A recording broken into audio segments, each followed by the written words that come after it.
एक quick recap करते हैं टॉपिक का। Income from other source last class जो भी कर लिए थे वो पूरा बात अभी कवर करेंगे हम लोग जल्दी जल्दी एंड आगे बढ़ जाएंगे। ठीक है, आज कोशिश करेंगे कि टॉपिक को कवर कर लिया जाए, सारा इंपॉर्टेंट बात जो है। ठीक है, तो जैसे 5 हेड ऑफ इनकम होता है तो सबसे पहले किसी भी टॉपिक में हम लोग चार्जेबिलिटी पढ़ते हैं, मतलब कि अगर उस हेड में टैक्स करना है, ठीक है, तो क्या कंडीशन होना चाहिए। तो पहला इसमें 56 सेक्शन इसी बारे में, इस चैप्टर में 56, 57, 58 एंड 59 लास्ट सेक्शन है। बस इतना छोटा सा सेक्शन का ये चैप्टर है तो हम लोग को कवर करना है। तो 56 क्या बोलता है कि कौन सा इनकम अदर सोर्स में टैक्सेबल होगा। साथ साथ रिकैप कर लीजिएगा तो आपको याद हो जाएगा। 2 पार्ट में पढ़े हम लोग, 56(1) एंड 56(2). ठीक है, 56(1) में ये बोलता है कि अगर कोई भी इनकम प्रीवियस 4 हेड में टैक्स नहीं हुआ है और वो एग्जेम्प्टेड अगर नहीं है तो फिर इस हेड में टैक्स हो जाएगा। Previous 4 head here means what, salary, PGBP, house property, capital gain. इन चारों में अगर टैक्स नहीं और एग्जेम्प्टेड नहीं है तो फिर वो किस में टैक्स हो जाएगा, इनकम फ्रॉम अदर सोर्स में। उसके बाद एक और सेक्शन है 56(2). ये 2 बात है इसमें। एक तो बोल दिया कि डायरेक्टली चार्जेबल अंडर आईफोसिस, मतलब इनकम फ्रॉम अदर सोर्स में डायरेक्टली कुछ इनकम स्पेशली बोला हुआ है कि वो आईफोस में ही जाएगा, और कुछ अगर वो पीजीबीपी और सैलरी का पार्ट नहीं है, ठीक है, तब मतलब कुछ इनकम ऐसा होगा जो संदेह रहेगा आपका कि ये तो पीजीबीपी भी इनकम हो सकता है। ठीक है ना, तो वो हम लोग लिस्ट देखेंगे, ये 2 लिस्ट है तो समझ जाएंगे। आइए जल्दी जल्दी इसी में सारा प्रोविजन कवर कर लेते हैं कि क्या क्या होगा और क्या टैक्स ट्रीटमेंट होगा, वहीं बोलते चले जा रहे हैं। एग्रीकल्चरल इनकम सर एग्जेम्प्ट होता है ना, इंडिया में हो तो एग्जेम्प्ट होता है, आउटसाइड इंडिया होगा तो अदर सोर्स में टैक्स हो जाएगा। यस और नो बच्चों। फिर नेक्स्ट टॉपिक था फैमिली पेंशन। पेंशन अगर आपको मिल रहा है, कर्मचारी को मिल रहा है, तब तो सैलरी का पार्ट है, कम्यूटेड अनकम्यूटेड जो आप पढ़े थे।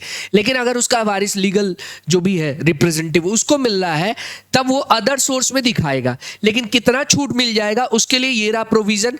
क्या है, family pension means family pension जो विडो और उसका लीगल जो वारिस होगा उसको जो मिलता है, तो इसका टैक्स ट्रीटमेंट क्या होगा, वो टैक्सेबल होगा इनकम फ्रॉम अदर सोर्स में स्टैंडर्ड डिडक्शन देने के बाद।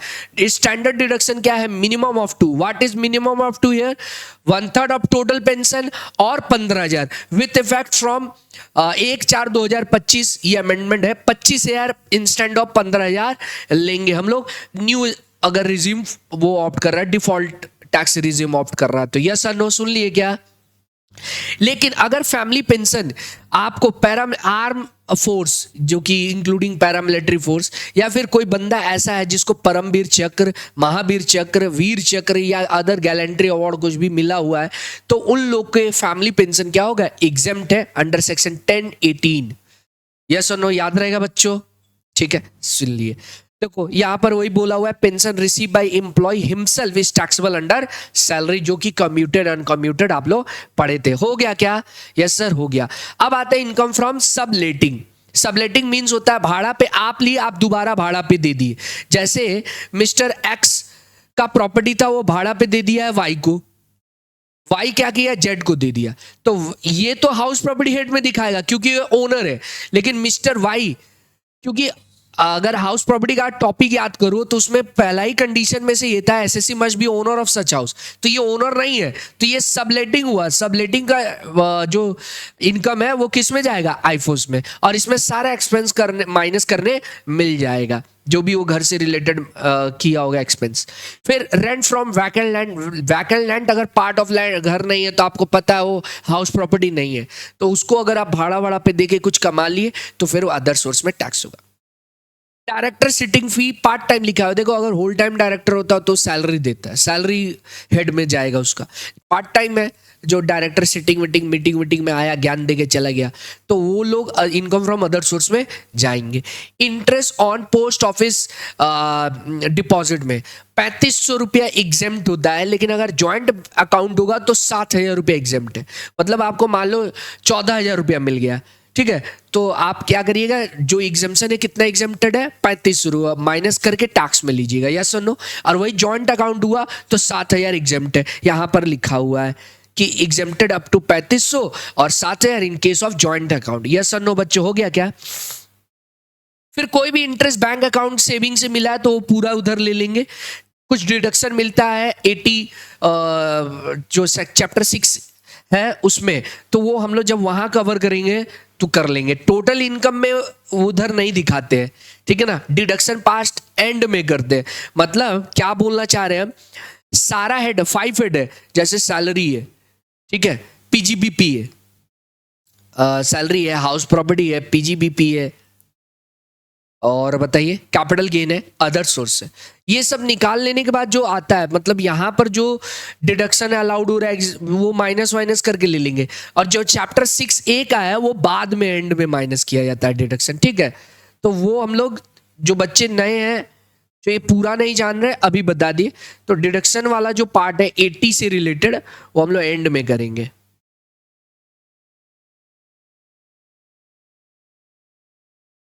आइए नेक्स्ट, फिर income from activity of owing and maintenance of race horses. ये क्या है, owing and maintenance of race horses है, विनिंग फ्रॉम हॉर्स रेस नहीं है, वो अलग चीज हुआ, वो कैजुअल इनकम का पार्ट होता है, हम बताएंगे। अगर आप ऐसे कोई काम में हैं जिसमें आप हॉर्स रेसेस को रखते और मेंटेन करते, तो ये बिजनेस भी अगर है तो वो पीजीपीपी नहीं कहा जाएगा, अदर सोर्स में जाएगा, और आपका जो एक्सपेंस है वो माइनस करने मिल जाएगा। अगर आपको रेमुनरेशन मिल रहा है कोई कॉपी वॉपी चेक करने के लिए अदर देन एम्प्लॉयर, मालिक को छोड़ के, तो वो फिर अदर सोर्स में चला जाएगा। जैसे एग्जांपल के तौर पे हम स्कूल के टीचर हैं, हमको कॉपी चेक करने का पैसा मिला, वो सैलरी में जाएगा, लेकिन हम बाहर का कहीं से कॉपी ले लिए चेक करने के लिए, तो वो मेरा अदर सोर्स में जाएगा।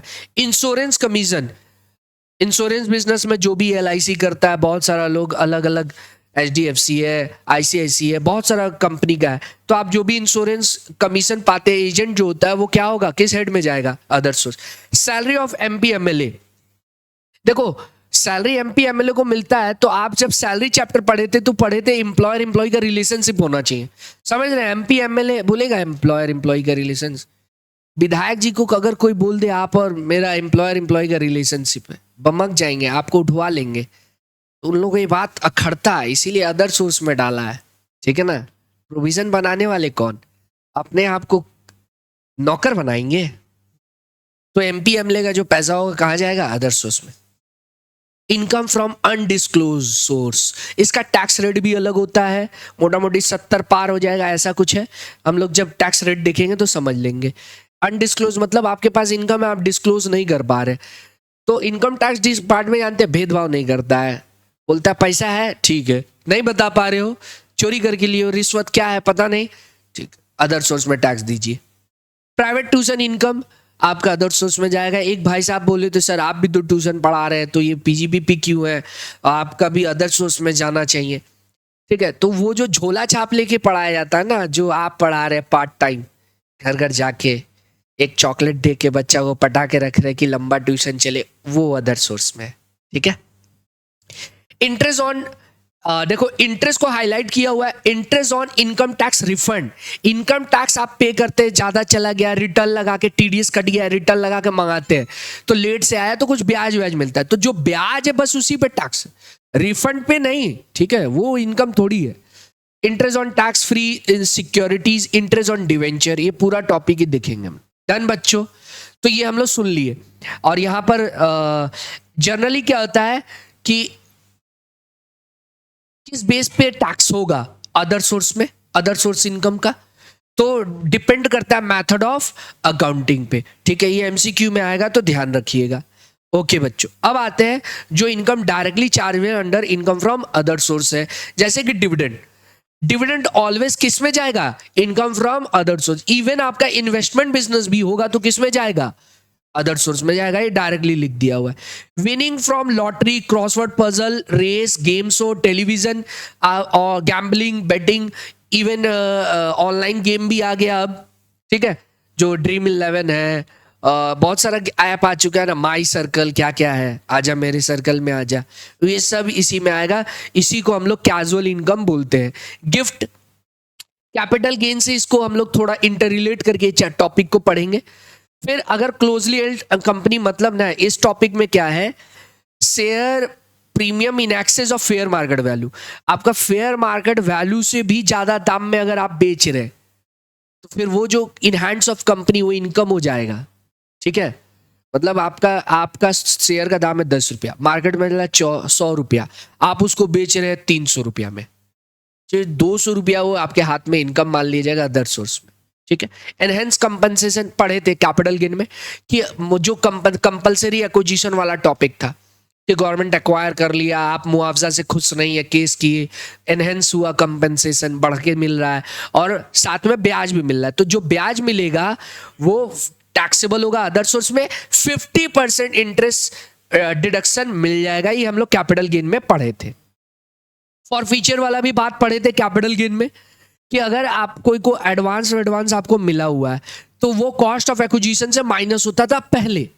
ठीक है। उसके बाद अब क्या हो गया, ये अदर सोर्स में टैक्स होने लगा तो कॉस्ट ऑफ एक्विजिशन से माइनस नहीं होता है कैपिटल गेन में किए हुए। ठीक है बच्चों, आगे बढ़े। फिर एनी ये इंश्योरेंस से रिलेटेड है पूरा, वहां हम लोग पहुंचेंगे तो कर लेंगे। अब कुछ है इंटरेस्ट ऑन सिक्योरिटी। अगर आपका इन्वेस्टमेंट बिजनेस है तो जो इंटरेस्ट ऑन सिक्योरिटीज है पीजीबीपी में नहीं जा रहा है तब कहाँ जाएगा, वो अदर सोर्स में जाएगा। फिर लेटिंग आउट का बिजनेस है, प्लांट मशीनरी ये सब का, तो अगर बिजनेस ही लेटिंग आउट का है तब तो पीजीबीपी में जाना चाहिए, नहीं है तो फिर अदर सोर्स। कंपोजिट रेंट बताएंगे टॉपिक है। ठीक है। अब की मैन इंश्योरेंस पॉलिसी रॉयल्टी अगर पीजीबीपी में नहीं जा रहा है तो की मैन इंश्योरेंस पॉलिसी सुन लो। की मैन इंश्योरेंस पॉलिसी होता क्या है, अरे जो महत्वपूर्ण इंसान होता है कंपनी का उसका इंश्योरेंस करा के रखते हैं, की मैन इंश्योरेंस पॉलिसी। तो अगर जैसे मान ले प्रदीप सर मेरा, हम यहाँ के स्टाफ है, तो देखो टीचिंग में क्या होता है कि अगर ये ऐसा नहीं है कि कोई एक ही, अगर टीचर खराब होगा तो फिर क्या होगा, आपका बिजनेस डाउन होने लगेगा।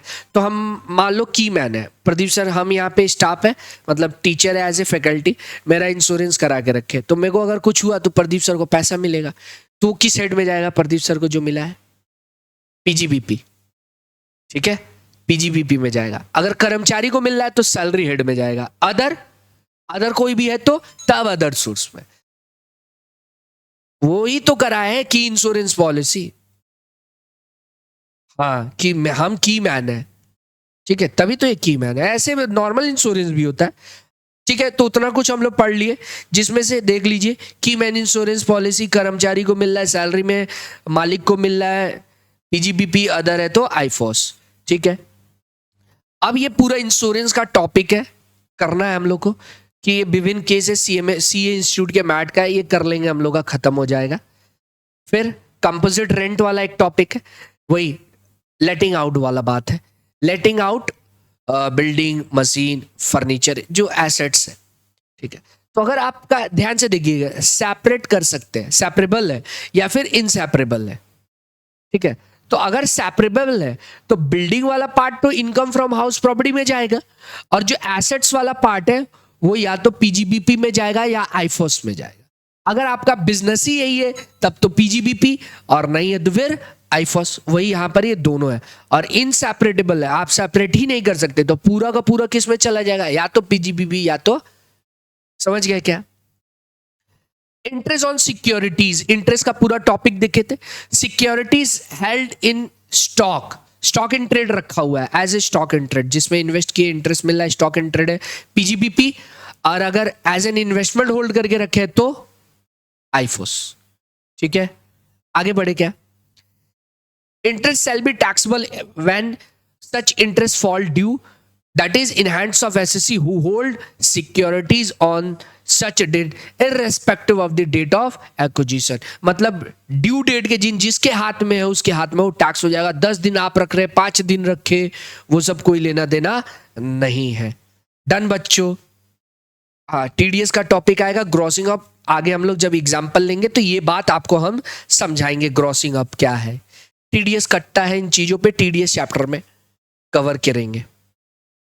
गिफ्ट, ठीक है, सबसे ज्यादा इस चैप्टर से अगर कुछ आता है तो गिफ्ट है, डीम डिविडेंड है, और थोड़ा बहुत इंश्योरेंस वाला पार्ट है। अगर गिफ्ट आपको मालिक से मिल रहा है तब तो सैलरी में जाएगा, पढ़ चुके हैं आप लोग। अगर क्लाइंट से मिल रहा है तो पीजीबीपी में, और किसी और से मिल रहा है तब अदर सोर्स में जाएगा। सुन लिए क्या, मालिक से मिल रहा है सैलरी, क्लाइंट से मिल रहा है पीजीबीपी। अब आते हैं किसी और से अगर मिल रहा है सैलरी तो क्या हो जाएगा, गिफ्ट में जाएगा। अब क्या है, अब इसको भी दो पार्ट में डिवाइड किया हुआ है, कैश और काइंड में। गिफ्ट को दो पार्ट में डिवाइड किया, कैश और kind. Cash here means cheque and cash दोनों है, ठीक है। तो इसमें रूल क्या बोला है, एग्रीगेट मींस टोटल। अगर टोटल 50,000 पार हो गया तो पूरे अमाउंट पे टैक्स हो जाएगा, एंटायर अमाउंट पे टैक्स हो जाएगा। ऐसा नहीं है कि मान ले तुमको कैश गिफ्ट मिल गया 55,000 का, तो 5,000 पे टैक्स नहीं होगा, पूरे 55 पे हो जाएगा, ठीक है ना। एक बंदा ने सबसे मिला के इन एग्रीगेट बोला हुआ है, समझ गए क्या। जैसे एग्जांपल पे देख लो, इफ कैश गिफ्ट फ्रॉम ए से मिला 25,000, बी से मिला 26, 51,000 मिल गया ना, तो पूरे 51 पे टैक्स हो जाएगा, समझ गए क्या। ये था कैश का। अब आते हैं काइंड में। तो काइंड को दो पार्ट में डिवाइड किया गया है, मूवेबल, इमूवेबल।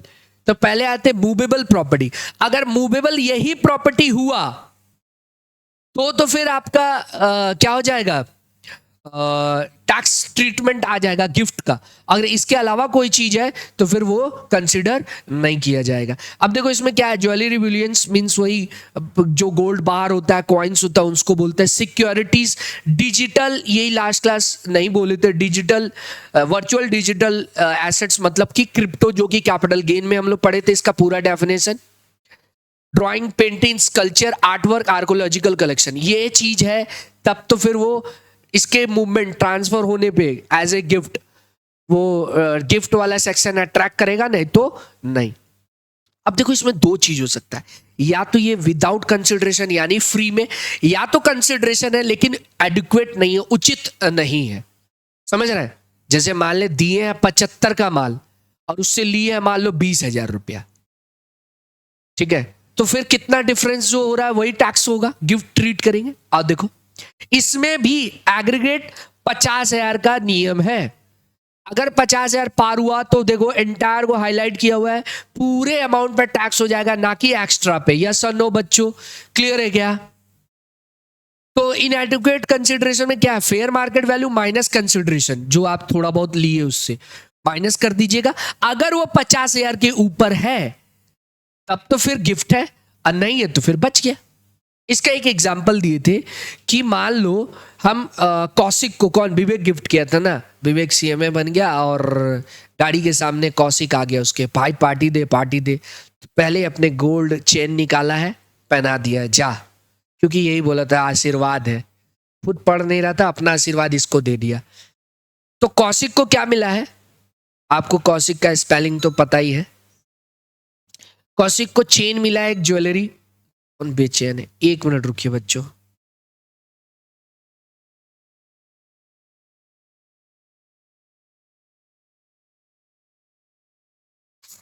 कौशिक को ज्वेलरी चेन मिला है, कितने रुपए का, मान लो कितना रुपए का पहनाया था, 45,000 का, 50 के अंदर है, ठीक है। और 25,000 का कैश गिफ्ट दिया, जा जी ले अपनी जिंदगी, जा अपने गरीब दोस्तों में। बताइए टैक्स होगा कि नहीं, टोटल पार हो गया क्या, टैक्स होगा कि नहीं, नहीं होगा। क्यों नहीं होगा, ज्वेलरी मूवेबल है, कैटेगरी वाइज हर कैटेगरी के लिए 50-50 है, ठीक है ना। जैसे एग्जांपल के तौर पे ये 25,000 का शेयर भी दे दिया रहता, तब तब ट्रैक हो जाता, पूरे 70 पे टैक्स हो जाता। इमूवेबल प्रॉपर्टी, मूवेबल प्रॉपर्टी का डेफिनेशन में शेयर्स एंड सिक्योरिटीज है। यस और नो बच्चों, समझ गए क्या। अगर ये कैश था तो कैश के लिए 50 था और मूवेबल एसेट्स के लिए 50 था, तो अलग अलग देखते हम लोग, हाँ या ना, समझ गए बच्चों। आगे बढ़े, अब आते इधर इमूवेबल प्रॉपर्टी है। तो देखो इमूवेबल प्रॉपर्टी के लिए, मूवेबल के लिए सारे पूरे कैटेगरी है। अगर मूवेबल एसेट है तो सब मिला के देखेंगे, ठीक है। लेकिन ना इमूवेबल के लिए ईच इंसिडेंस के लिए है, मतलब एक एक प्रॉपर्टी के लिए देखा जाएगा वो गिफ्ट है या नहीं, समझ गए। देखो क्या है, इसमें दो चीज हो सकता है, विदाउट कंसिडरेशन और कंसिडरेशन है लेकिन उचित नहीं है।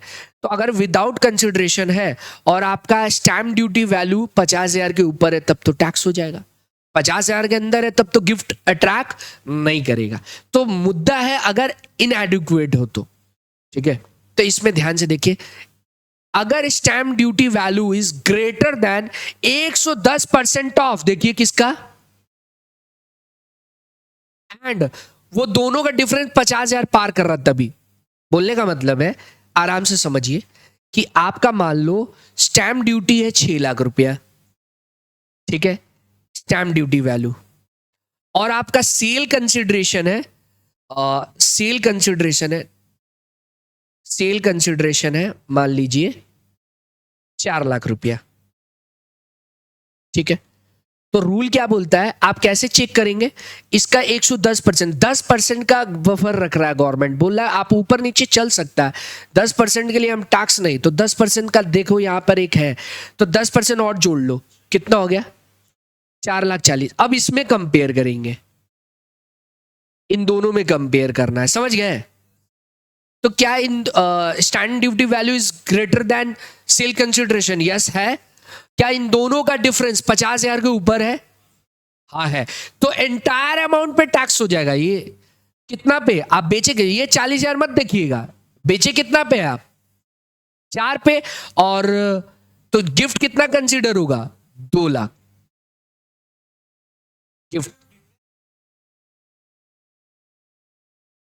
हम वही तो अभी बताया आपको, यही बात था ना इसमें। फिर से सुन लीजिए, आपको क्या है, आप पहले ये देखेंगे कि ये क्लास के केस वाले में भी हम लोग डिस्कस किए थे, फिर से बोल दे रहे हम। पहले आप देखेंगे सेक्शन 56 जो गिफ्ट का हुआ, इस पे एप्लीकेबल होगा कि नहीं, ये गिफ्ट है या नहीं। आप देख के बताओ गिफ्ट है कि नहीं। सर गिफ्ट के लिए रूल क्या है? 110% के ऊपर होना चाहिए। क्या स्टैम्प ड्यूटी क्या है? हाँ है। और ये जो डिफरेंस होगा वो 50,000 के होना चाहिए ऊपर, तो क्या है? हाँ है। तो ये जो 6 लाख आप बेचे कितना में? 6 लाख का संपत्ति को 4 में बेचिए, तो 2 लाख रुपए आपका ट्रक हुआ। यही पूछ रहा था ना, समझ गए क्या? 2 लाख गिफ्ट हो जाएगा। और गिफ्ट वाला हम लोग कैपिटल गेन में भी इंटर रिलेट किए थे, याद करो। तो जब गिफ्ट में टैक्स हो जा रहा है तो फिर उस बंदा के हाथ में वो कॉस्ट ऑफ एक्विजिशन हो जाएगा। याद आ रहा है? तो इंटर रिलेट करना जरूरी है, यही सम साधा है गिफ्ट और कैपिटल गेन का। अभी हम लोग ले लेंगे मिक्स करके, ठीक है। हो गया क्या? तो हम लोग ये पूरा बात समझ गए थे, ठीक है। अब देखो यहां पर द लिमिट, यहां पर देखो साफ साफ लिखा हुआ है लिमिट मूवेबल इमूवेबल पे क्या लिखा हुआ है देखिए, लिमिट इज एप्लीकेबल पर इंसिडेंस, यस और नो। सब एक एक हर प्रॉपर्टी के लिए देखेंगे। आगे बढ़ते हैं। ये 50,000 इज अलाउड फॉर पर कैटेगरी, मनी के लिए 50,000, मूवेबल के बाद इमूवेबल, यहां पे तो पर इंसिडेंस है, ठीक है। ईच केस लिख दे रहे इसके लिए से डन। अच्छा, फिर हम लोग गिफ्ट में पढ़े थे कि गिफ्ट में हम लोग अगर रिलेटिव से मिलेगा तब तो एग्जेम्प्ट है। क्या सर इतना तामझाम पढ़ा के ये बात कहां से आ गया? इतना तामझाम आप पढ़ के ये सीख लिए कि गिफ्ट टैक्स हो जाएगा, लेकिन अगर रिलेटिव से मिल रहा है तो ठेंगा, तब वो टैक्सेबल नहीं है। तो रिलेटिव हियर मींस व्हाट? एक इंडिविजुअल और एचयूएफ का ही हो सकता है। तो ये जो बताया हुआ है ये चार्ट, ये इंडिविजुअल के लिए बताया हुआ है।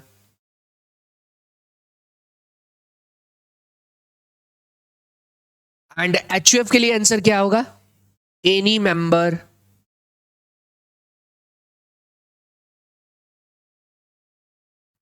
ठीक है, ये एचयूएफ के लिए जो भी उसका मेंबर। अब देखो इंडिविजुअल के लिए रिलेटिव कौन कौन होता है। ये हमारे विवेक भाई साहब है, विवेक भाई साहब और उनकी लुगाई। तो लुगाई का मम्मी पापा भी इसके मम्मी पापा होगा। अंकल आंटी बोल रहा था, बहुत घर में झगड़ा हुआ। वाइफ का मम्मी पापा आपका mummy papa, brother and sister of wife का आपका भी ब्रदर एंड सिस्टर, ठीक है। और इधर देखो खुद का भाई बहन, खुद का मम्मी पापा, और मम्मी पापा के भाई बहन भी आ जाएंगे, ठीक है। और इन सबका स्पाउस, मतलब ये सबके केस में जैसे अगर भाई है तो भाभी भी आ गई, बहन है तो जीजा भी आ गया, साला है तो साली भी आ गई। सॉरी साली कैसे आएगी, साली साला का वाइफ, और साली है तो साली का हस्बैंड, ठीक है। एनी लीनियर असेंडेंट और descendant of individual, linear ascendant और डिसेंडेंट मींस ग्रैंड पेरेंट्स तक आप ले लेंगे, ग्रेट ग्रैंड पेरेंट्स, और इधर बच्चे भी, ठीक है। चुन्नू मुन्नू तक चला जाएगा नीचे, ग्रेट ग्रैंड सन तक, ठीक है। और देखो ये रिलेटिव तो हो गया, ठीक है। रिलेटिव से अगर मिल रहा है तो आपको इवेंट नहीं देखना कब मिल रहा है, एग्जेम्प्ट है, ठीक है। अंडर विल और इनहेरेंट मिल रहा है तो भी वो भी नहीं है, वो भी एग्जेम्प्ट है। रिसीव अगर मैरिज में हो रहा है तो तब तो रिलेटिव हो चाहे नॉन रिलेटिव हो, कोई लेना देना नहीं है। रिलेटिव हो या और नॉन रिलेटिव एग्जाम्प्ट है शादी में, खुद के शादी में। अब मान लो विवेक का शादी है, खुश हो के हम चैन दे देंगे पिताजी को इसके, तो पिताजी के हाथ में थोड़ी कंसिडर होगा, हम रिलेटिव भी नहीं है, ठीक है ना। In contemplation of death of the payer और डोनर, मरने पे अरे गवर्नमेंट कभी नहीं मुआवजा दे देता है या कुछ भी मरने पे, ठीक है, तो वो जो होगा क्या हो जाएगा, वो जो पैसा मिलेगा मुआवजा एग्जेम्प्ट है। लोकल अथॉरिटी से मिल रहा है एग्जेम्प्ट है। इलनेस कोविड पे ये इसके ऊपर बहुत सारा प्रोविजन है, हम पूरे लिखे ही नहीं है। क्या है आपको बताना पड़ेगा असेसिंग ऑफिसर को जो भी 9 महीना के अंदर कि कोविड हुआ है उसके लिए आप फंड लिए क्राउड से, लोगों से, ठीक है, तो मालिक से मिला है तो ठीक है, आपका वो गिफ्ट नहीं टैक्सेबल होगा। बाहर वालों से मिल रहा है तो 10 लाख तक का है, तो ये सब बात आप काम का नहीं है। कोविड कब का चला गया, आपको बहुत रीड करने का मन होगा किताब से कर लीजिए, हाँ होगा, यस है। अब आगे आओ, अगर आपको कहीं से ऐसा मिल रहा है जो चैरिटेबल इंस्टीट्यूट है, जो रजिस्टर्ड है 12A में, 12AA में, बी 12AB में, इन लोग से मिल रहा है तो फिर वो भी एग्जेम्प्ट है। या फिर कोई ट्रस्ट से मिल रही है solely created for the benefit of relative है इंडिविजुअल की, तो वो भी एग्जेम्प्टेड है। यूनिवर्सिटी या फिर कोई एजुकेशनल इंस्टीट्यूट या हॉस्पिटल जो कि स्पेसिफाइड किया हुआ है वहां से मिल रहा है तो एग्जाम्प्ट है। इतने लोगों से मिलता है तो अब देखो एग्जाम में आमतौर पे आपका क्या आता है, ये रिलेटिव वाला खेला आएगा, और मतलब वही रिलेटिव नॉन रिलेटिव, और आपका ये ज्यादातर आएगा इमूवेबल प्रॉपर्टी वाला, कैपिटल गेन से इंटर रिलेटेड, ठीक है। तो अभी हम लोग कुछ एग्जाम्पल लास्ट में देखे थे, एक बार देख लेते हैं।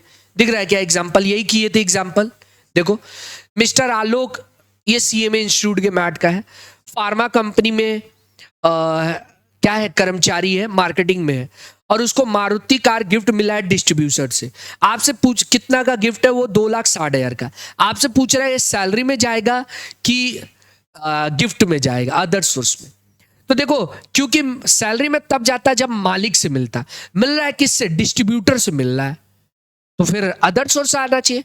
तो अदर सोर्स में कैश है क्या, नहीं कैश तो नहीं है, ये काइंड है, काइंड में भी प्रॉपर्टी डिफाइन किया हुआ है, कार तो उसमें कहीं नहीं है, तो फिर उसमें भी ये नहीं आएगा। तो इसका आंसर देखिए क्या बोल रहा है, पहले तो बोला सैलरी में नहीं आएगा, क्यों नहीं आएगा, can not be charge to the tax under the salary, क्यों, क्योंकि इंप्लॉयर इंप्लॉय का रिलेशनशिप नहीं है।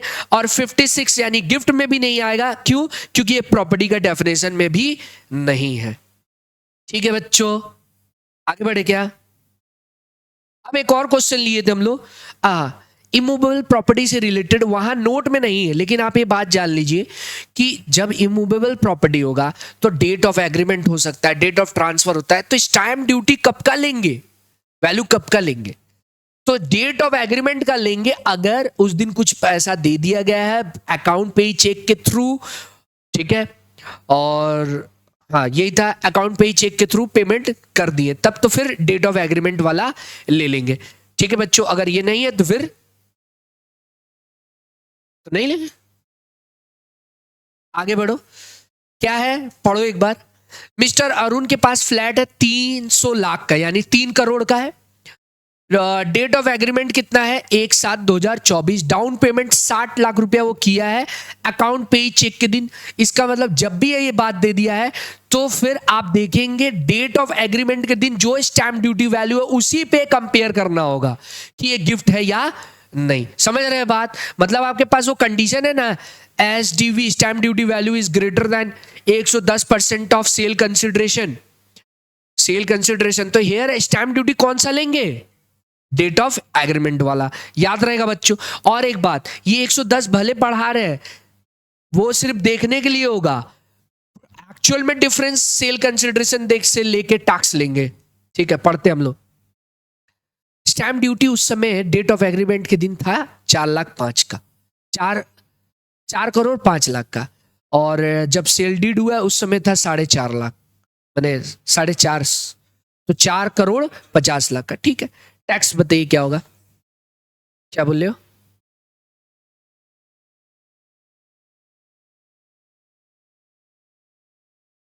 ओ ठीक है, आओ आगे। कहाँ पे थे हम लोग? ये डिस्ट्रैक्ट कर दिया ये गधा।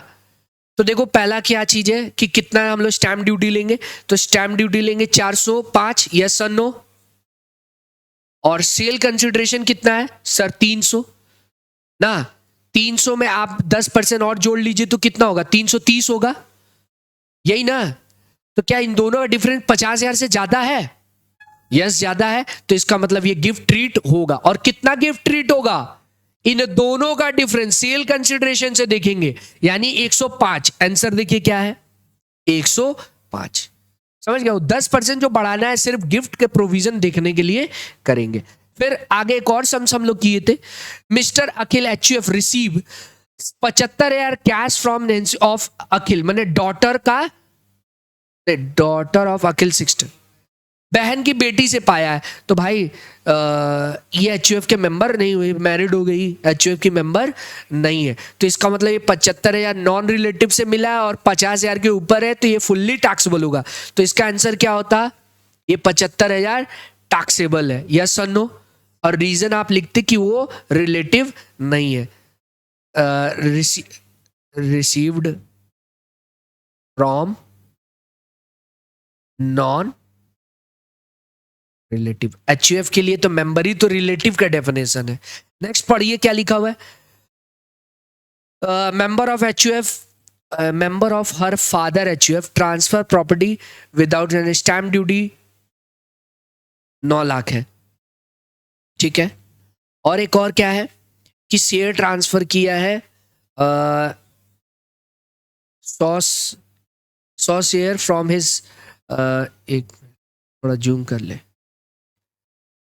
100 शेयर मिला है इसको गिफ्ट में मैरिज एनिवर्सरी पे।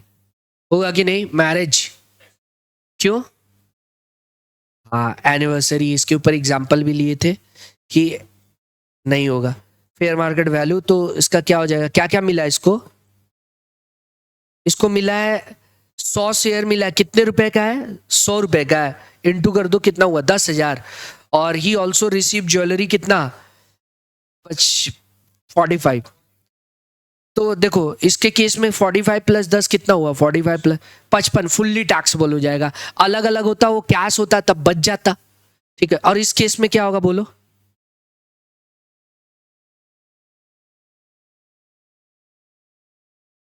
हाँ ठीक है, हालांकि उसका जो इनकम हाउस से आएगा वो उसके हाथ में टैक्स हो जाएगा, ठीक है ना बच्चों? कर लिए थे ये। आगे बढ़े, अब हम लोग पढ़ने वाले हैं डिविडेंड, ठीक है। ठीक है, एक बार क्विक रिकैप आप लाइफ इंश्योरेंस पॉलिसी से रिलेटेड कवर कर लीजिए। यूलिप प्लान होता है, मतलब इंश्योरेंस में की मैन इंश्योरेंस पॉलिसी हो सकता है। हम लोग कर लिए कि अगर सैलरी एम्प्लॉय को, कर्मचारी को मिल रहा है, एम्प्लॉय को, तब तो सैलरी हेड में जाएगा। और मालिक को मिल रहा है तो जैसे मान ले पार्टनरशिप में एक पार्टनर दूसरे पार्टनर पे करा के रखा है और मैच्योरिटी डेथ होने पे मिल गया उसको, तो वो PGPP हेड में जाएगा। Any other case IFOS. फिर आता है लाइफ इंश्योरेंस पॉलिसी और ULIP, unit link insurance policy. इसके मैच्योरिटी पे हम लोग कैपिटल गेन में पढ़े थे कि अगर प्रीमियम वैल्यू 2.5 लाख पार करता है तो 10D में वो एग्जेम्प्टेड नहीं है, वो कैपिटल गेन में ट्रीट किया जाएगा विदाउट इंडेक्स बेनिफिट वाला जो सम्स है, ठीक है। अब आता है नॉर्मल लाइफ इंश्योरेंस पॉलिसी, दोनों का मोटा मोटी सेम ही कंडीशन है, ठीक है। अब देखो अगर लीगल एरर को मिल रहा है तो एग्जेम्प्ट है, लेकिन आपको मिल रहा है तो अगर स्पेसिफाइड प्रीमियम स्पेसिफाइड लिमिट तक है तब तो एग्जेम्प्ट है 10D में, लेकिन अगर उसके पार हो गया तब तो फिर वो नॉर्मल रेट पे, स्लैब रेट पे टैक्स हो जाएगा income from other source head में। समझ गए क्या? और TDS वाला प्रोविजन जब TDS पढ़ेंगे तो हम लोग कवर करेंगे। एक बार सुन लेते क्या बोला हुआ है। अगर पॉलिसी 1/4/12 के पहले का है तो 20% किसका? 20% सम अश्योर्ड का, हम लोग कैपिटल सम अश्योर्ड का पॉलिसी वैल्यू तक का क्या होता है? स्पेसिफाइड लिमिट है। मतलब अगर 20% के ऊपर है तब उसका मैच्योरिटी क्या हो जाएगा? टैक्सेबल हो जाएगा। अगर 1/4 पहले का पॉलिसी है, 1/4 2012 के, 1/4 2012 के बाद ऑन एंड आफ्टर का पॉलिसी है तब तो 10% है, ठीक है ना, जो भी पॉलिसी वैल्यू है प्रीमियम 10% रहना चाहिए, लेकिन अगर आप हैंडीकैप है तो 15% है। हैंडीकैप मतलब जो 80DD में बोला हुआ है, डिसेबल डिपेंडेंट वाला जो है, वो आप जब डिडक्शन चैप्टर पढ़ेंगे तो वहां पे भी सुन लेंगे एक बार। तो आप ऐसे समझ के रखिए, नॉर्मल आदमी के लिए 10% है और हैंडीकैप के लिए 15%। परंतु इनकम टैक्स डिपार्टमेंट को रात को सपना आया और सोचा कि कहां से और थोड़ा टैक्स ले लिया जाए, तो एक और नियम ले आया 1/4/2023 ऑनवर्ड्स, ऑन और आफ्टर अगर आपका 10% और 15% जो नियम है, अगर एग्रीगेट 5 लाख पॉलिसी वैल्यू पार कर रहा है प्रीमियम, इंश्योरेंस प्रीमियम, ठीक है ना, तो फिर वो उसका मैच्योरिटी टैक्सेबल हो जाएगा एक्सीड वाले पार्ट का। सिंगल हो या मल्टीपल पॉलिसी हो, सर थोड़ा कम समझ में आया तो एग्जाम्पल से समझाते हैं। जैसे कि ये रहा एक एग्जाम्पल। क्या है एग्जाम्पल, जल्दी जल्दी कर लेते हैं हम लोग। ये पहले रिकॉर्डिंग ऑन हो गया होता तो ये मेरे को नहीं बोलना पड़ता, ध्यान ही नहीं था। चलिए एक बार रिकैप कर लेते हैं। देखो ये पॉलिसी कब हुआ था, 1/4/2023। सुनो, 13 है, 23 के पहले है, तब तो 5 वाला लाख वाला रूल नहीं देखना है, तब सिर्फ हम लोग देखेंगे 10% नॉर्मल आदमी के लिए, 15% हैंडीकैप के लिए। तो देखो इसका एनुअल प्रीमियम कितना है, 6 लाख रुपया। सम एश्योर्ड कितना है, 60। क्या 10% पार कर रहा है, नहीं कर रहा है, तो ये 10D में एग्जेम्प्ट हो जाएगा। Condition for exemption under 10D, दो कंडीशन है, 1 और 2। पहला कंडीशन क्या है कि 10% ऑफ कैपिटल सम एश्योर्ड नहीं पार करना चाहिए, कर रहा है क्या। एंड एक और क्या है, 5 लाख प्रीमियम। ये 5 लाख प्रीमियम काटा हुआ है, क्यों, क्योंकि पॉलिसी जो है 1/4/23 के पहले लिया हुआ है, तब 5 दिखते नहीं है, तो ये एग्जेम्प्टेड 10D में। आगे बढ़े, एक और एग्जांपल देख लेते हैं कि ये 1/4/23 को कराया हुआ है पॉलिसी, ठीक है, और एनुअल वैल्यू कितना है, 5। तो 10% है क्या, यस है। तो देखो दो कंडीशन है, पहला कंडीशन क्या है, क्या प्रीमियम एक्सीड कर रहा है 10%, नहीं कर रहा है, और 5 लाख भी नहीं कर रहा है। तो since both the condition are satisfied the consideration would be exempted, मतलब जब ये मैच्योर होगा तो एग्जेम्प्ट हो जाएगा। अगर ये नहीं पूर्ण होता तो ईयर ऑफ मैच्योरिटी के दिन ये टैक्सेबल हो जाता। अदर सोर्स में दिखाते हैं इसको, नॉर्मल स्लैब रेट पे टैक्स होता। यस और नो बच्चों। एक और एग्जांपल है, ठीक है, कितना है, 6 लाख है। देखो यहां पर 6 लाख है तो ये 5% पार हो गया ना, 10% भले पार नहीं कर रहा है, 60 लाख का 10% हुआ 6 लाख, पार कर रहा है क्या, 10% नहीं, लेकिन एनुअल प्रीमियम 5 लाख वो तो पार कर गया ना। Since annual premium exceed no exemption shall be allowed, तो ये टैक्सेबल हो जाएगा 23, 34, 35 जो मैच्योरिटी समय दिया हुआ है इसका। आगे बढ़े क्या, एक और केस है, यहां पर दो पॉलिसी है, सिंगल हो चाहे मल्टीपल हो। देखो ये 3 और 2 है, तो दो केस देखेंगे। पहला क्या, premium does not exceed 10% of CSA, capital sum assured, हो रहा है क्या, यस। एंड एनुअल प्रीमियम आपका क्या हो रहा है, डज नॉट एक्सीड, क्या एक्सीड हो रहा है, नहीं हो रहा है, तो ये क्या हो जाएगा, दोनों का दोनों एग्जेम्प्ट हो जाएगा। एक और केस देखते, ये रहा,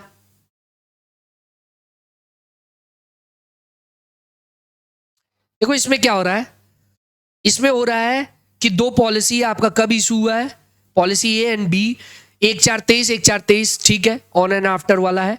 ये 4.5 है और ये 5.5 है। तो देखो क्या पार हो रहा है, 10% दोनों, मतलब पहला कंडीशन है क्या, 10% प्रीमियम का पार हो रहा है, नहीं हो रहा है, लेकिन 5 लाख तो पार हो गया ना। 4.5 और 5.5 लगभग कितना हो गया, 10 लाख हो गया। तो 4.5 तो 5 लाख के अंदर है, इसका मैच्योरिटी एग्जेम्प्ट होगा, लेकिन बी का मैच्योरिटी टैक्सेबल हो जाएगा। यस और नो। इसी तरह आप कितना केस भी ले सकते हैं, 3 केस 4 केस, जो 5 लाख पार होगा, जैसे मान ले एक पॉलिसी 1 लाख का है एनुअल प्रीमियम, एक 2 का है, ठीक है, 3 लाख हुआ, और एक 6 लाख का है, तो तुम देखो ये दोनों तो तुम क्लेम कर लोगे, लेकिन ये नहीं कर पाओगे, 5 लाख पार हो गया। चलो एक और एग्जांपल है, एक पॉलिसी 1 लाख का है, एक 3.5 लाख का है, और एक 5 लाख का है। तो आप बताओ क्या करते? सर 5 लाख वाला हम एग्जेम्प्ट कर लेते, क्योंकि 5 लाख तक ले सकते नहीं, इन दोनों को लेते तो 4.5 ही मिलता, आप अपने बेनिफिट के लिए कर ठीक, यही बात था। ऐसे बहुत सारा केस दिया हुआ था, एक कर लेना था, तो हम लोग इंश्योरेंस भी कवर कर लिए, डन। तो टैक्सेबल हो जाएगा, ठीक है। आगे बढ़े, अब आ रहे हैं हम लोग डिविडेंड वाले पार्ट में। देखिए डिविडेंड पे क्या बोला हुआ है, डिविडेंड फ्रॉम इंडियन कंपनी या डोमेस्टिक कंपनी। डोमेस्टिक कंपनी के डेफिनेशन में आपको डेफिनेशन में उतना पढ़ना भी नहीं है, फॉरेन कंपनी भी डोमेस्टिक बन सकता है अगर प्रिस्क्राइब जो बताया हुआ चीजें वो पूरा करता है तो, ठीक है। टैक्सेबल होगा, डिविडेंड मिले चाहे, यहां पर छोटा सा लिख दिया गया है, छूट गया था बात, यूनिट फ्रॉम म्यूचुअल फंड जो होता है, इंटरेस्ट इनकम या यूनिट फ्रॉम। तो टैक्स ट्रीटमेंट क्या होगा, fully taxable in the hands of recipient, normal slab rate पे होगा। सीख गए क्या, टैक्स रेट सीख गए। डिविडेंड जब भी मिलेगा, आपका बिजनेस क्यों ना हो इन्वेस्टमेंट का, किस में टैक्सेबल होगा, इनकम फ्रॉम अदर सोर्स में, यस और नो। और नॉर्मल टैक्स रेट पे टैक्स होगा, कितना कुछ, मतलब जो भी स्लैब रेट है वो, इधर आइए पहले ये समझ लीजिए कितना डिडक्शन करने मिलेगा, माइनस कितना खर्चा करने मिलेगा। देखो डिविडेंड इनकम से interest expense maximum up to 20% of dividend income allowed है। कितना अलाउड है, मैक्सिमम किसका, 20% ऑफ व्हाट, ज्यादा जितना डिविडेंड उसका 20%, और सिर्फ क्या, इंटरेस्ट। इंटरेस्ट मतलब नहीं समझे सर, अरे आप कहीं से ब्याज पे लेके पैसा इन्वेस्ट किए शेयर में, तो वो वाला part, except this no other expense shall be allowed as deduction, yes और नो, समझ गया क्या। आप कहीं से ब्याज पे लेके इन्वेस्ट किए तो वो ब्याज ज्यादा से ज्यादा इंटरेस्ट का 20% हो सकता है, वही अलाउड होगा। अब ईयर ऑफ टैक्सेबिलिटी एक बार देख लेते हैं क्या है। डीम डिविडेंड अभी पढ़ेंगे, पूरा टॉपिक ये सबसे ज्यादा एग्जाम में आने वाला क्वेश्चन है डीम डिविडेंड, चाहे शॉर्ट एमसीक्यू में आ जाए चाहे क्वेश्चन में आए। तो डीम डिविडेंड है तो previous year in which distributed और पेड, फाइनल डिविडेंड है तो डिक्लेयर एट एजीएम, और ये एमसीक्यू के लिए इंपॉर्टेंट है, देख लीजिएगा। और अगर इंटरिम डिविडेंड है तो फिर रिसीव बाय, मतलब ईयर जिस जब शेयर होल्डर को रिसीव हुआ, ठीक है क्या। ईयर ऑफ टैक्सेबिलिटी सुन लिए। अब हम लोग पढ़ने वाले हैं एक एक करके डीम डिविडेंड ये सब, ठीक है क्या। देखो इसमें ना 2 से लेके, मतलब 2 सब सेक्शन 22 और A B C D E F, इतना सारा है, यही सब हम लोग पढ़ लेंगे तो क्या हो जाएगा, हम लोग का डीम डिविडेंड कवर हो जाएगा। ठीक है बच्चों, स्टार्ट किया जाए, स्टार्ट करें। देखो अगर कोई company, any distribution by a company of up to the extend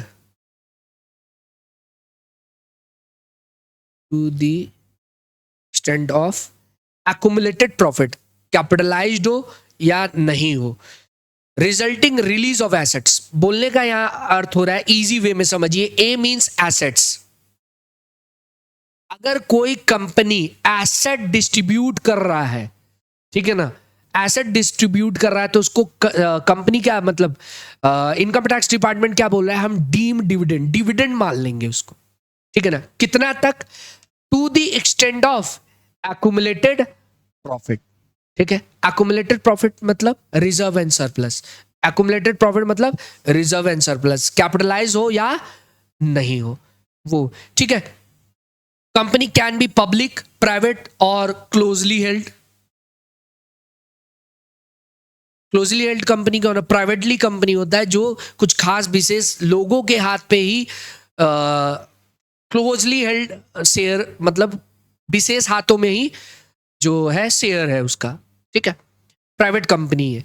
तो वैल्यू क्या लेंगे, डिविडेंड का वैल्यू क्या लेंगे, आप एसेट डिस्ट्रीब्यूट कर रहे हैं, ठीक है ना, तो डिविडेंड कितना, वैल्यू क्या मानेंगे डिविडेंड का। तो देखिए क्या लिखा हुआ है, ये सुप्रीम कोर्ट का केस स्टडी से डिसाइड हुआ था। Fair market value of asset as on the date of distribution shall be consider for determining the value of deemed dividend, yes और नो, समझ गया क्या। कौन सा वैल्यू ले लेंगे, मार्केट वैल्यू जो होगा वो, ठीक है। If company issue bonus share by capitalizing its profit to equity shareholder, it would not be treated as deemed dividend. Equity को हाईलाइट किया हुआ है, प्रेफरेंस के लिए होता तो उसके लिए अलग बात है, मानेंगे, उसके लिए सेक्शन भी अलग है। B means bonus, bonus to preference, यहां हम लोग समझ लेंगे, ऐसे शॉर्टकट करके ये सेक्शन याद हो जाएगा, हम बता देंगे क्या है, ठीक है। एक एग्जांपल ले लेते हैं आपके मैथ से, यहां हम लिखे नहीं है, एक बार समझ लीजिए क्या है एग्जांपल। मान लो सम में एग्जांपल है कि आपके पास एक बैलेंस शीट दिया हुआ है एक्स लिमिटेड का। एक्स लिमिटेड का शेयर कैपिटल है 7 लाख, रिजर्व एंड सरप्लस है 3 lakh, land building plant machinery और कैश देके 10 लाख रुपए, ये हो गया 7 3 3। अब कंपनी क्या कर रहा है, डिविडेंड डिक्लेयर कर रहा है, मतलब वो एसेट डिस्ट्रीब्यूट कर रहा है शेयर होल्डर में, वर्थ रुपीज मान लीजिए 4 लाख का, ठीक है, जिसका फेयर मार्केट वैल्यू है रुपीज 6 लाख। बताइए डिविडेंड कितना मानेंगे, ऊपर का प्रोविजन पढ़ के बताइए। लिखा हुआ है कि एनी डिस्ट्रीब्यूशन, मतलब जिससे रिलीज ऑफ एसेट्स हो, ठीक है, शेयर होल्डर में, up to the extend of कितना, एक्यूमुलेटेड प्रॉफिट। तो देखिए एक्यूमुलेटेड प्रॉफिट इधर कितना था, रिजर्व एंड सरप्लस 3 लाख था ना, तो फेयर मार्केट वैल्यू कितना है 6, तो डिविडेंड कितना ट्रीट करेंगे 3 लाख तक। समझ गया क्या, ये था इसमें प्रोविजन, ठीक है। एक और बात बोला हुआ है इसमें, कैपिटलाइज और नॉट बोला हुआ है, वो समझा दे। मान लो, समझने का कोशिश करेगा, इसी सब में आगे बोल रहा है कि आप बोनस दिए हुए थे पहले रुपीज 2 लाख का, ठीक है, बोनस दे के रखे थे अर्लियर ईयर में, पीछे के ईयर में। अब बताइए आपका कितना होगा आंसर। देखो बोनस डिक्लेयर किए हैं यानी ये कैपिटलाइज्ड हो गया, तो अगर आप एक्यूमुलेटेड प्रॉफिट टोटल निकालने जाओगे, एक्यूमुलेटेड प्रॉफिट, तो पहले कितना दिया हुआ है 3, ये नॉट कैपिटलाइज है, और कैपिटलाइज एक्यूमुलेटेड प्रॉफिट कितना हुआ, एक्यूमुलेटेड प्रॉफिट कैपिटलाइज्ड वाला कितना है 2। समझ गया क्या क्या बोलना चाह रहे हैं, तो टोटल कितना हो गया 5 लाख। अब 5 लाख तक जो भी है वो आपका डीम डिविडेंड है। समझ गए क्या, यही था इसमें, ठीक है। अब इसके ऊपर आप कोई भी केस बना सकते हैं फेयर मार्केट वैल्यू चेंज वेंज करके। तो ये समझ गया क्या क्या है, कैपिटलाइज प्रॉफिट वाला भी बात समझ गए, कोई डाउट, आगे बढ़े, ये केस समझ गए एसेट्स वाला। अब बी मीन्स यहाँ पे बोनस समझ लो, याद करने के काम आएगा बोनस।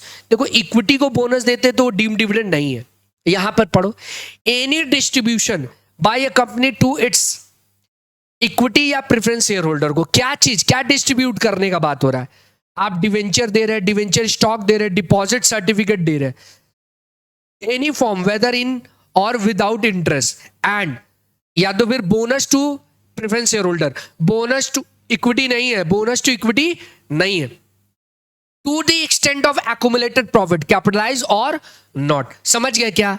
अब देखो क्या लेंगे, फेयर मार्केट वैल्यू ले लेंगे, उसका जो भी होगा, बोनस इक्विटी शेयर बोनस जो होगा वो ट्रीट नहीं करेंगे, is not treated as bonus, deem dividend,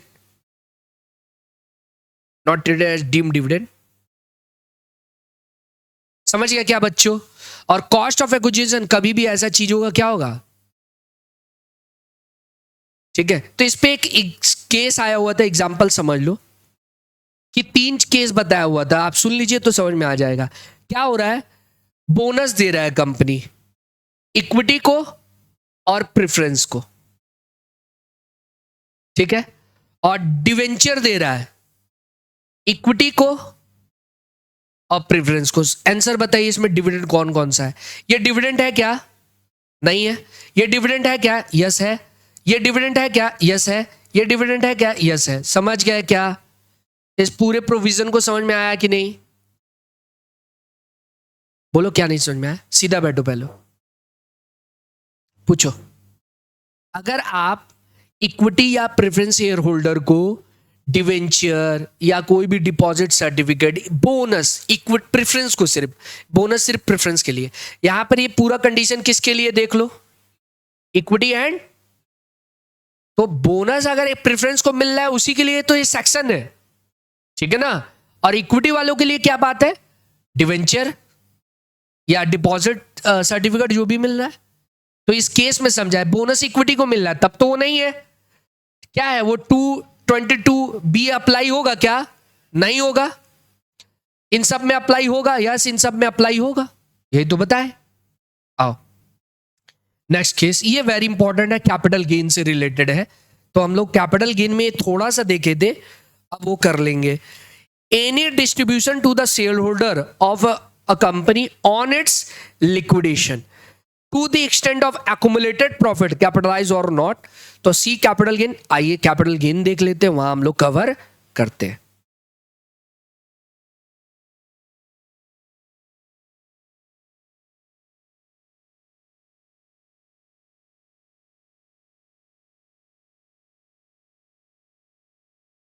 heading होगा वही लिक्विडेशन वाला, दिखेगा तो बोलना प्लीज।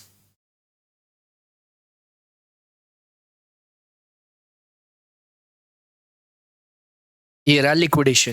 देखो यहां क्या पढ़ाए थे, पहली बात लिक्विडेशन में जो एसेट ट्रांसफर हो रहा है वो in hands of company exempt transfer है, हम लोग पढ़े थे ये बात, यस सर पढ़े थे। तो देखो in hands of company, company liquidate और अपना एसेट दे रहा है, तो वो तो ट्रांसफर नहीं है।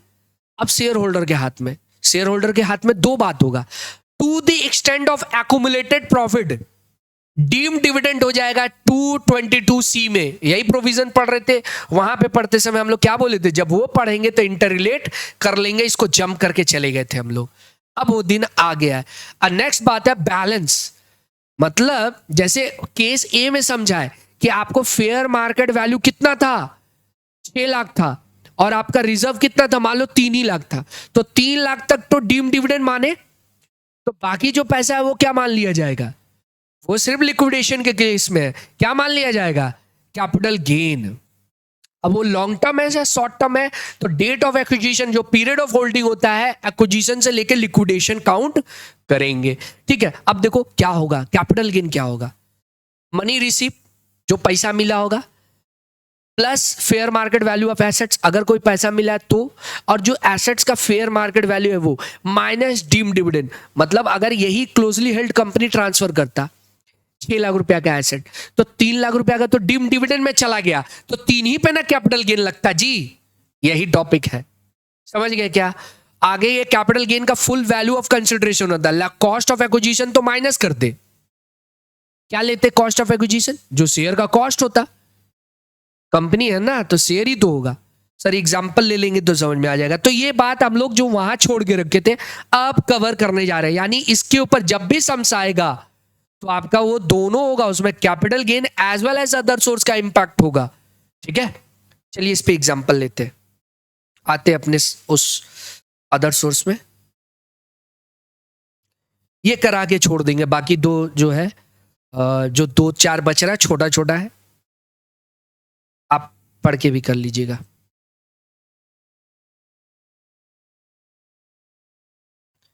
अब इसके ऊपर हम लोग क्या होता है एक इलस्ट्रेशन ले ले रहे हैं। एग्जाम्पल है इस केस में कि लिक्विडेशन में अगर कंपनी जाता है तो क्या है, सब में एक बार पढ़ लीजिए, मिस्टर रवि के पास 4,000 इक्विटी शेयर है डीसी लिमिटेड का 1/4/2006 को। फिर डीसी लिमिटेड लिक्विडेशन में चला गया 10/10/2024 को, सेम ईयर में 4 महीना लगभग के अंदर अंदर। और रवि को क्या क्या मिला है, 50,000 कैश मिला और मशीन से मिला है 80,000 का मशीन, जिसका बुक वैल्यू है 1,20,000। फिर एज ऑन इतना एक्यूमुलेटेड प्रॉफिट है 3 लाख रुपया, ठीक है ना। आपको पता है रूल क्या बोलता है, up to the extent of accumulated profit वो डीम डिविडेंड मान लिया जाएगा। तो इसको अगर हम लोग पढ़े तो अगर आप याद करो हम कैसे पढ़ाए हैं, लिक्विडेशन के केस में इन हैंड्स ऑफ कंपनी ये जो ट्रांसफर हो रहा है एग्जेम्प्टेड है। अब आते हैं शेयर होल्डर के क्या, मतलब रवि के हाथ में, रवि के हाथ में क्या क्या होगा, रवि के हाथ में क्या होगा, डीम डिविडेंड, यानी इनकम फ्रॉम अदर सोर्स में डीम्ड डिविडेंड, डिविडेंड कितना होगा बोलिए, 2 में, closure, C means closure, A means asset release, B means bonus वाला बात था, सी मीन्स क्लोजर समझ लीजिए, और यहां पर कितना हो रहा है up to the extend of, तो मिला कितना है पहले आप देख लो, इसको मिल क्या रहा है, कैश मिल रहा है, वर्किंग नोट है ये, कैश मिल रहा है कितना 50, एंड मशीन मिल रहा है कितना 120, 170, 170 आया। लेकिन डीम्ड डिविडेंड कितना होगा, डिविडेंड होगा अप टू किसका एक्युमुलेटेड प्रॉफिट जो कि ये 3 लाख, तो सर 3 लाख तो सभी का है, उसको जो मिला उस पर कंपेयर करिए ना, उसका हिस्सा 20% है, तो 3 लाख का 20% यानी 60,000, 60,000 आपका क्या हो जाएगा, डिविडेंड हो जाएगा। अब बैलेंस जो है वो कैपिटल एसेट, कैपिटल गेन हो जाएगा, बैलेंस जो हो जाएगा वो क्या हो जाएगा, कैपिटल गेन। कितना आया बच्चों 110, ये शॉर्ट टर्म कैपिटल गेन है, ठीक है। तो ये आ गया आपका 60,000 डीम डिविडेंड में, ठीक है। और कैपिटल गेन हेड में क्या हो जाएगा, शॉर्ट टर्म कैपिटल गेन आ जाएगा आपका। देख लीजिए भाई कितना दिन है, 6 को किया था 10 को ही बिक गया है, तो 110 आया। अब देखो आगे क्या बोला है, मशीन को भी वो सेम ईयर में बेच दिया है 2 लाख में, क्यों बच्चों, तो 2 लाख में बेच दिया है, तो मशीन के ऊपर भी निकाल देते हैं। मशीन का वैल्यू कितना है, full value of consideration 2 lakh, and less करिए कॉस्ट ऑफ एक्विजिशन 120, सर 120 क्यों लिए, आप उस पर तो टैक्स दे रहे भाई, डिविडेंड और को इधर तो लिए हैं, तो वो कॉस्ट नहीं हो जाएगा, यस सर हो जाएगा। कितना आया, तो ये फिर शॉर्ट टर्म कैपिटल गेन, और आ गया कितना 80,000, ये टोटल इसका है। इजी था क्या, ठीक।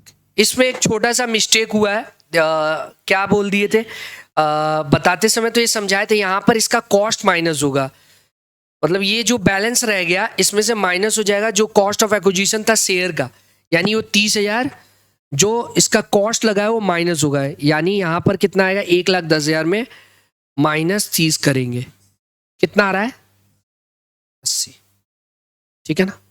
यही रह गया था, ये बोलना भूल गए थे, तो इसको आप लोग नोट कर लीजिएगा कैपिटल गेन में डीम्ड माइनस, और जो आप इतना कॉस्ट नहीं माइनस करेंगे, मींस आप फिर से एक बार बोल दे तो क्या है, क्लियर हो जाएगा वो।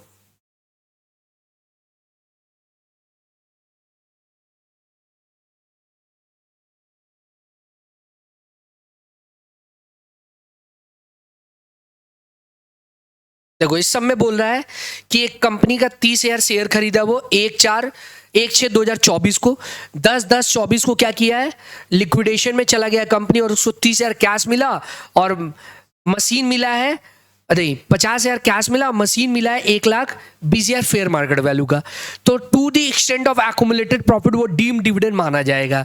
तो देखिए आपको इसको टोटल कितना मिला है 1,70,000, और dividend to the extent of accumulated profit कितना है 3 लाख, जिसमें से उसका स्टेक है 20%, तो 20% कितना हुआ 60, तो इसका मतलब 60,000 रुपया इनकम फ्रॉम अदर सोर्स में चला जाएगा डीम्ड डिविडेंड बोल के, यस और नो, टू सी में, समझ गया क्या, 60,000 रुपया। और ये जो 1/10 है ये क्या हो जाएगा, कैपिटल गेन हो जाएगा, शॉर्ट टर्म हो जाएगा, ठीक है। देख लीजिए पीरियड ऑफ होल्डिंग से, तो 1,10,000 क्या हुआ, फुल वैल्यू ऑफ कंसिडरेशन हुआ, तो कैपिटल गेन हेड में निकलेगा, short term capital gain full value of consideration कितना हो जाएगा 1,10,000 माइनस कॉस्ट ऑफ एक्विजिशन कितना है शेयर का 30,000 रुपया, आ गया क्या 80,000 रुपया। आगे जाके वो मशीन को भी बेच दिया कितना में 2 लाख में, तो फिर उसका भी आ जाएगा short term capital gain, 2 lakh में बेचा है, और इसका फुल कॉस्ट ऑफ एक्विजिशन कितना था मशीन का 1,20 क्यों लिए, क्योंकि आप तो टैक्स उतना ही पे दे रहे हैं, तो 1,20 इधर माइनस कर लेंगे 80, समझ गए क्या, यही था। अगर आप ये चीज को वहां पे भी देखे होते कैपिटल गेन में भी, ये देखिए कैपिटल गेन में भी क्या बोला हुआ है, साफ साफ देखिए, देखिए क्या होगा, ये क्या लिख रहे हैं हम, जो डिफरेंस आएगा वो क्या होगा, फुल वैल्यू ऑफ कंसिडरेशन होगा, फिर उसमें से माइनस करेंगे कॉस्ट ऑफ एक्विजिशन। ठीक है ना, तो ये था प्रोविजन, कर लीजिएगा। ठीक है, आज के लिए इतना ही।